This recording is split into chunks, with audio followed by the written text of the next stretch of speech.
everyone, it's Allison Waken back with the third part of my Everyday Album series, finally getting the photos and the kits and everything all together into my album.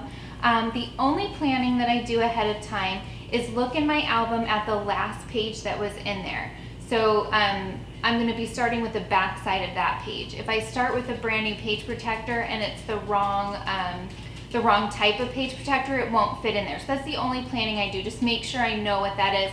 I actually usually just take the cards out and set the blank page protector on my workspace.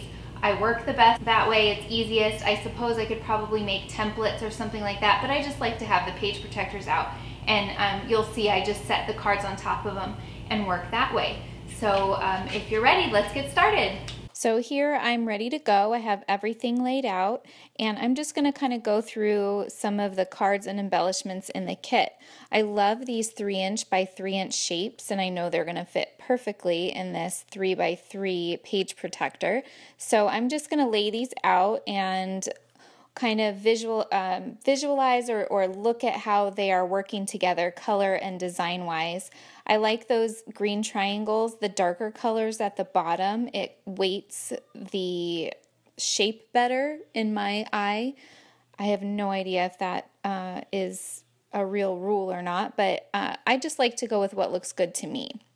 So after I add some cards, I'll go ahead and add in some photos. I want to see how busy this spread is getting with the photos that I want to use to determine what else I want to go in there or if I want to switch any cards out.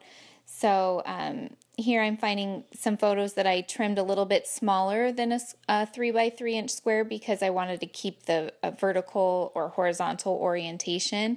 So I'm trimming a 3x4 card to fit this picture. And I love these cute little lemon slices in the kit this month. I usually try to keep my embellishments pretty simple and let the photos take over the page, but still have fun adding things or maybe being artistic or something like that. So I'm using my black ink, didn't want another color. It's usually what's out and ready to go. I love the simplicity of black and white, kind of like those cardstock stickers there. And I'm going to attach my photos and embellishments with a stapler for ease of use and so that they don't fall apart in the heat. So here on this side I'm going to use some bigger photos, and there's only 2 4x6 slots, so that photo in the middle I'm just going to trim in half to make 2 3x4" photos, but it still has that long orientation. Love the cards. I'm usually a backside person, so the backside of the cards have maybe black and white or duller colors, and that tends to be what I choose the most. Here's these black and white cardstock stickers I love so much. And I really just play around with the supplies, play around with the products, and see what I like and see if it's working with the photos that I have. And almost always I can find something that does.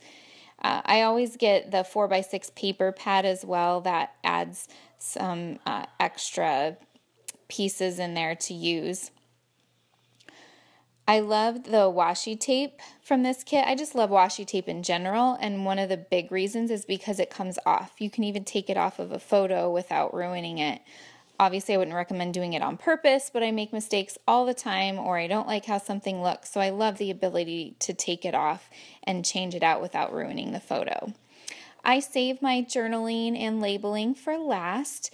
It just, that way I know I'm not going to be moving anything around. I like the way it looks. And I'm adding in some journaling on the back of this circle with a little arrow so I know to turn it over. Just writing a bit about my week and what happened in these photos. And I'm going to go ahead and label this photo. And that's it. Really simple, really easy. Sometimes they take a little more time. Sometimes I might do more digital, but usually most of my spreads come together that quickly. If I'm not working with a kit, I like to do what I call shop my supplies. So I'll go in and just pick out little bits and pieces, maybe favorite cards from past kits, or maybe it's something I just purchased or something I printed out, like a digital card set, and just work with a limited amount of supplies. That really helps streamline the process and helps make it so much quicker. I actually rarely work in my office. If I'm in my office, there's so many supplies, I get overwhelmed and I get nothing done. I keep thinking about, oh, this thing I wanted to use or that thing I wanted to use. So simplifying it really helps streamline that process. I hope you liked this last part of the series. Please let me know if you have any questions. I'm happy to answer. I'm already working on another video about making your own actions in Photoshop from another question that I had gotten from one of the previous parts in the series.